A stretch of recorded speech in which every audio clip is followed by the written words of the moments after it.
Saya mau tanya, Bapak ada berjasa apa untuk NKRI? Pertanyaan mudah dalam ini Pak ya. Mentang-mentang Bapak berseragam, Bapak bisa mengklaim sudah berjasa gitu. Tunggu dulu Pak.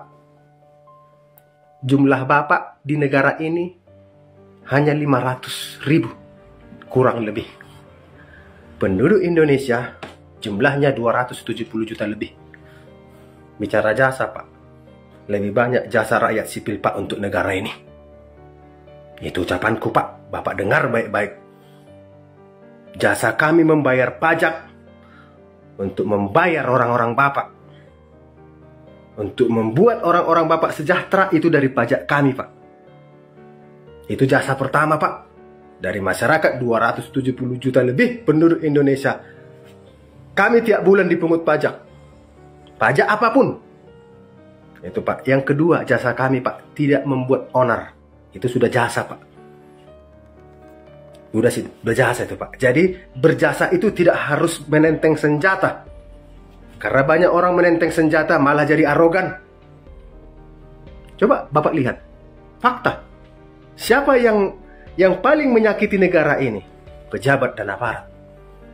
Siapa yang menjadi pengkhianat di negara ini? Pejabat dan oknum aparat.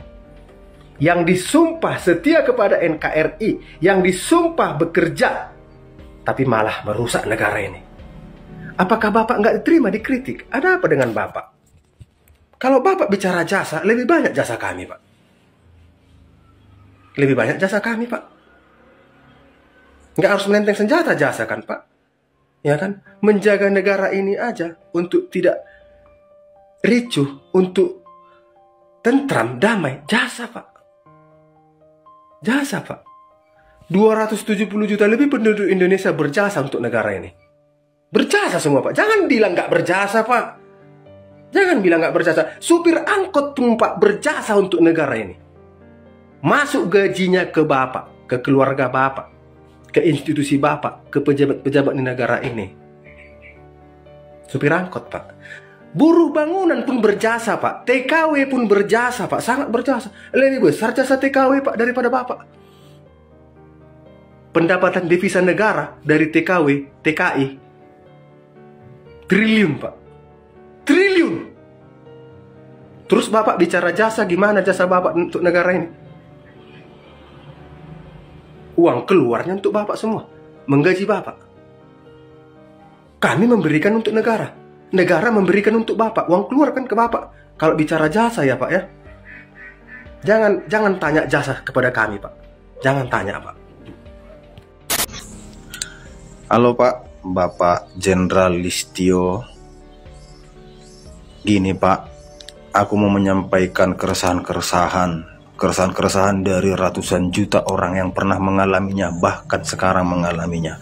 Dulu Pak, dulu kami itu tenang Pak, mau jam berapapun keluar rumah tenang Pak. Ya kan Pak, sekarang Pak kok nyawa kami terancam gitu Pak.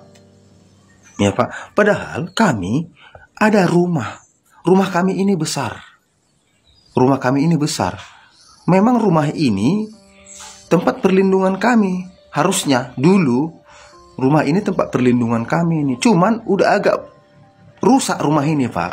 Besar rumah ini. Rumah ini bisa muat 270 juta orang.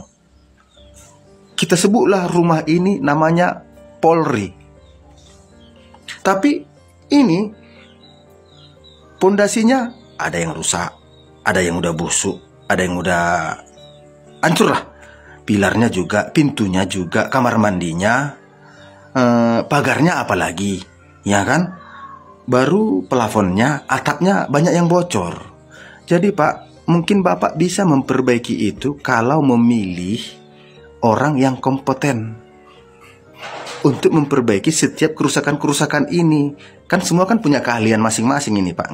Nggak bisa dong tukang atap memperbaiki listrik, ya kan? Nggak bisa semua itu Pak, harus punya spesial masing-masing. Jadi Bapak bisa memilih itu dari orang-orang yang terbaik, yang Bapak percaya, bukan yang Bapak senangi.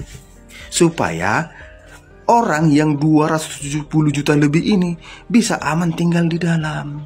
Tidak kena hujan, tidak kena panas matahari, tidak kena angin, tidak tidak kedinginan malam, tidak kepanasan, dan semua orang di sini merasa aman di rumah ini. Sementara rumah ini tiap tahun habis triliun untuk membiayai rumah ini. Cuma rumah ini fungsinya nggak aman bagi orang yang tinggal di sana, gitu loh rumah ini.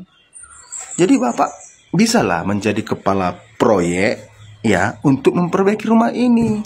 Memang nggak cepat Pak, cuma yang penting-pentingnya bisa diperbaiki Pak. Yang mau yang udah kelihatan busuk kali bongkar ya kan, ganti yang baru, yang bagus. Ya jangan cuma yang baru, yang bagus. Yang busuknya itu Pak jangan dipindah, dibuang. Dibuang Pak, dibuang, ditanam ke tempat sampah. Jangan dipindah. Nah, selama ini kan Pak, kalau renovasi rumah yang busuknya dipindah. Contohnya pintu ya depan busuk, ya kan? Dipindah ke belakang. Busuk juga di belakang kan dia. Harusnya pintu depannya busuk, dibuang, dibakar. Ya Pak. Jadi itu aja Pak. Ya, terima kasih banyak Pak ya.